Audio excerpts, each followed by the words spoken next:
on their own time, and we're very proud of them. We have 6th, 7th, and 8th grade students in this group, and like I said, I think you're going to be really impressed. We have a lot of different pieces, and we have something kind of different for you in the middle of it. It's going to be very interesting to you all, I think, as students and as parents, especially parents of such high-achieving students.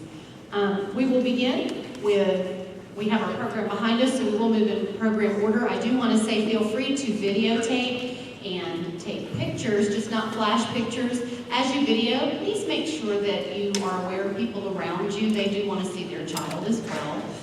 And then please refrain from going in and out during the concert. Try to wait in between pieces if you need to leave. And please make sure your cell phones are on silent. I believe we are ready, so we will start with Mrs. Clement. Nope, just kidding. What's your name? Mr. Thomas. Mr. Thomas will be conducting Fire in the Forge.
Don't worry, I'm not going to sing.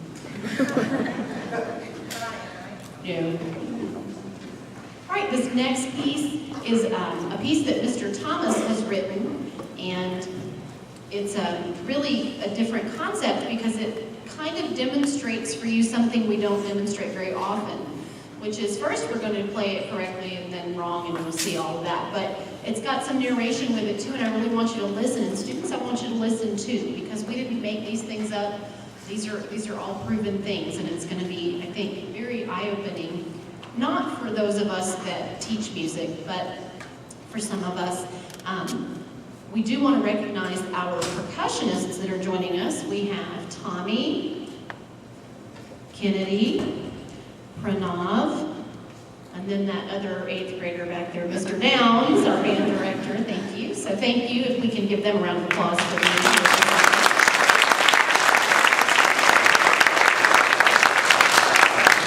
So this is our world premiere, right, Mr. Thomas?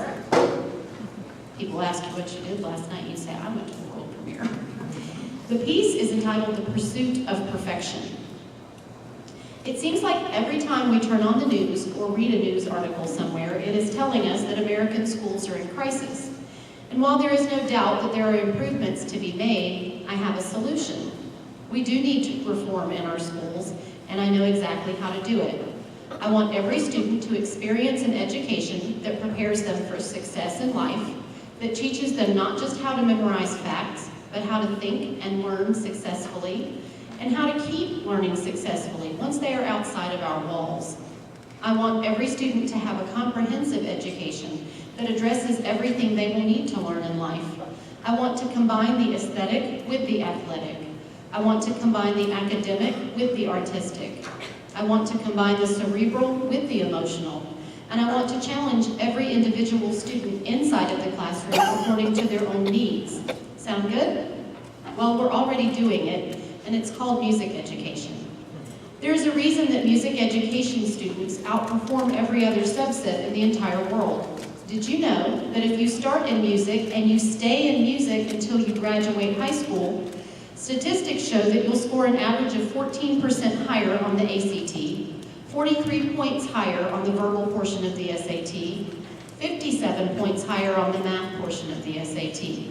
If you start in music and stay in music, you have the lowest lifelong drug abuse rate, the lowest lifelong alcohol abuse rate. If you start in music and stay in music, you have a greater chance of graduating high school. If you start in music and stay in music, you have the highest average GPA of any group on campus, notwithstanding National Honor Society. If you join music and you stay in music, you have a greater chance of going to college. If you join music and stay in music, you have a 92% greater chance of getting a bachelor's degree, a 63% greater chance of getting a master's degree, and a 32% greater chance of getting a doctorate degree. In fact, it doesn't matter where you go, or what you do, or what you become. For the rest of your life, you will be better at it because of orchestra or music. But not just because you are in orchestra, because you stay in orchestra until you graduate. You will be better at everything you do for life because you joined and stayed in orchestra. Period. The end. The statistics are in. It is unequivocal, irrevocable, and people who don't see it aren't looking at the facts. What makes music different is that it teaches the whole child.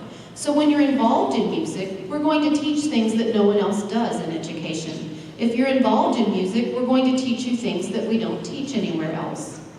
One of the most powerful things in all of music is that we teach kids it's win-win. What happens if you're out of tune and I'm in tune? Everyone sounds bad. What happens if you're using the correct bow speed and I'm using the incorrect bow speed? Everyone's sound suffers. If the violins play a wrong note but the violas get it right, everything still sounds wrong. In short, we make each individual's success responsible for the group's success, which is how much of life works. Life is about working together with others for the common good, and we teach students how to do that. We help each other until everybody gets it. We do it over and over and over and over and over and over and over. You get the picture. Until everyone wins. We teach them don't give up, don't settle for less, Don't quit until it's perfect. Why? Because in orchestra, it's win-win. When we all pursue perfection, we all win. We all try our very best and hold everybody else to the same high standards we hold for ourselves. And what is the result of this? Excellence. But what if we didn't? What if music did like everything else and said that an A or 90% is good enough? What if we didn't teach kids to keep trying their best until they got it, but instead to keep trying until they reached a level that was acceptable for most? Well, let's find out. We'll play a short piece of music for you twice. The first time, you will hear it as it was intended to be played, to the best of our ability, with each and every student giving 100%.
Beautiful, right?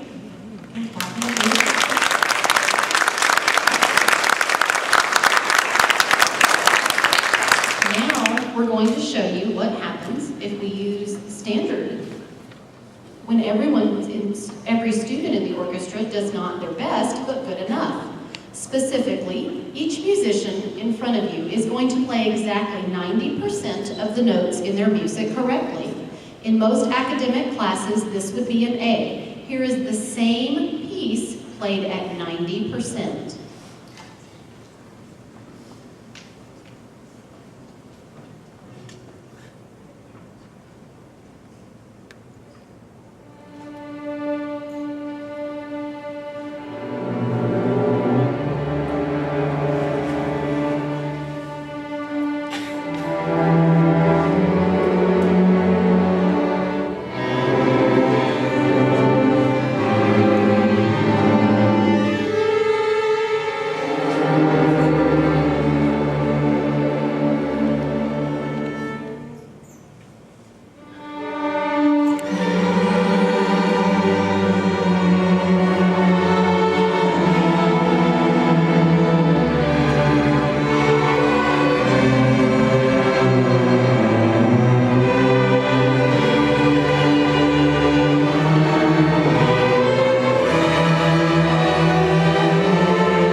And that would get you an A. No, thank you. We'll take a music class and it's high expectations every day. You see, music is the whole child. It's the artistic and the altruistic. It's the physical with the emotional. It's the individual within the ensemble. It's the perfect combination of ideal educational practice. So you ask me if the pursuit of perfection is what we should be teaching, and I say only if you want your kids to be successful. Only if you want them to grow up to be the best version of themselves they can possibly be. Only if you want the world to be a better place once they leave their mark on it. Because one can only reach greatness by being unsatisfied with everything that is less than great. This is why we pursue perfection. This is why we teach in music.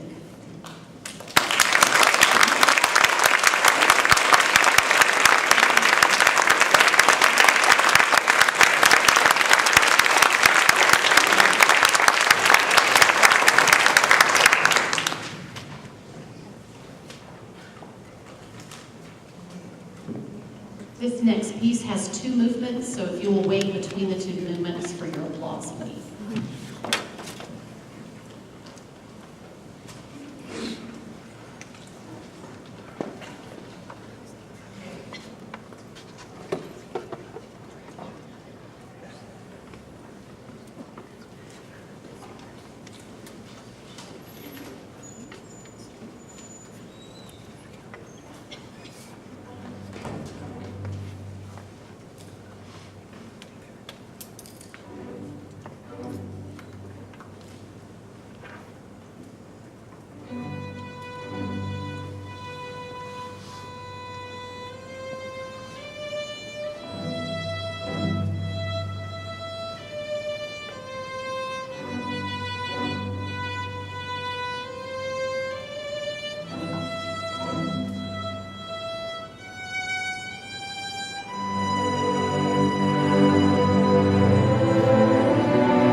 will also need to exit this way, unless you're a 6B parent because you're staying for our next concert.